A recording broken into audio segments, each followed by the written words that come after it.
Alright, well, I got a bunch of different ones here. We've been comparing them all.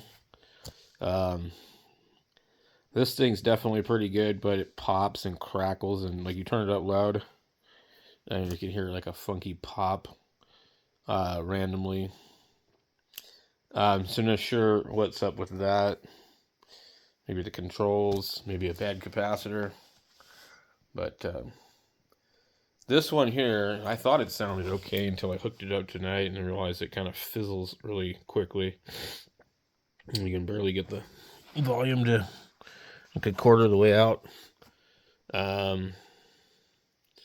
This one here actually sounds really good, but it's got speaker wire connectors on it that are really hard to connect.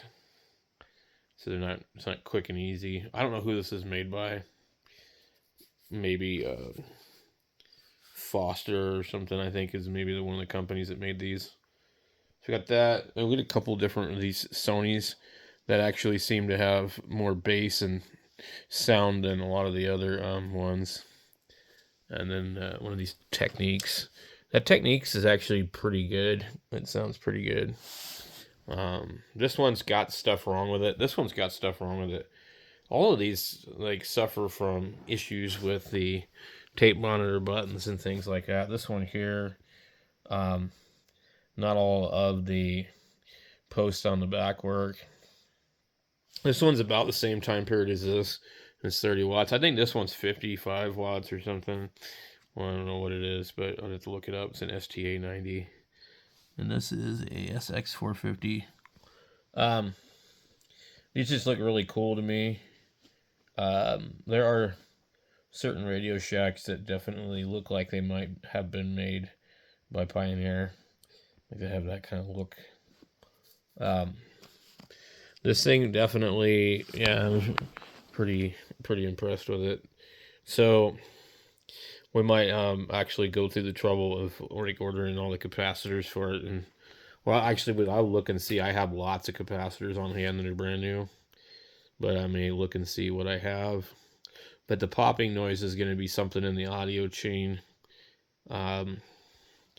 Without buying deoxit, which I will not do, I don't know what the next most suitable thing would be to clean the controls on that.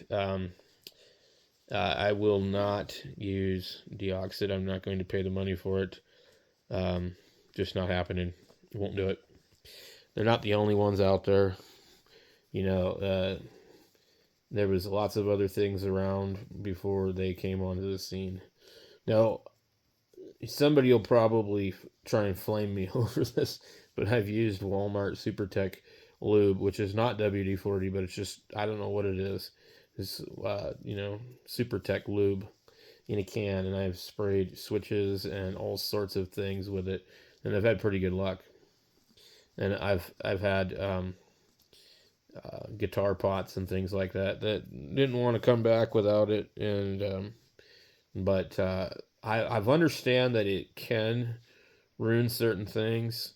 There are certain pots that have plastic in them, like a really funky nylon, and also if you try and clean those with certain cleaners, you're going to run into problems. That's why I think a lubricant versus a cleaner, I think it was CRC electric cleaner, will melt certain things. Anyway, I'm not going to do anything with this right away as far as that goes.